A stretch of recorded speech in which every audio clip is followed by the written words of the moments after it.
Si les confidences que Marco a reçues de Cédric Jubillard lorsqu'il était en prison n'ont pas permis de retrouver le corps de l'infirmière disparue depuis 17 mois, elles interrogent sur le comportement du peintre plaquiste. En 2021, un nouvel élément vient bousculer l'affaire Jubillard.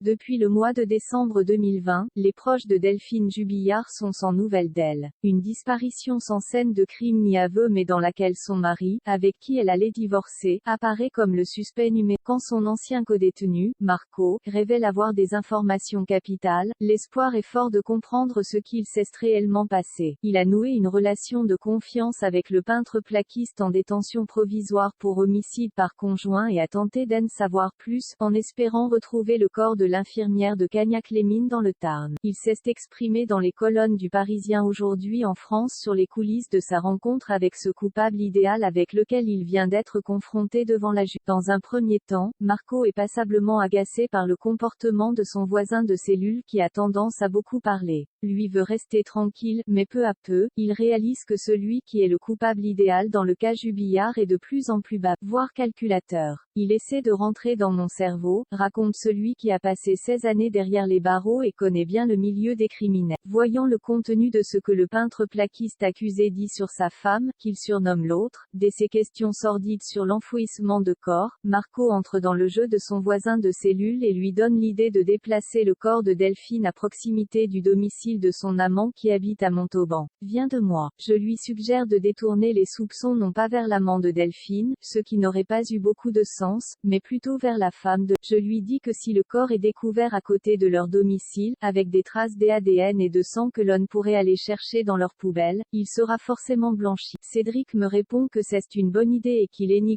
a pas pensé, en participant activement aux discussions avec Cédric Jubillard puis en rapportant ses informations avec les autorités pénitentiaires. Marco, qui rappelle ne pas avoir bénéficié de faveur de la justice, veut permettre aux enfants de Delphine de savoir la. Pour l'heure, les révélations n'ont pas permis de retrouver une trace de son corps. Cédric Jubillard reste présumé innocent des faits qui lui sont reprochés jusqu'au jugement définitif de cette affaire.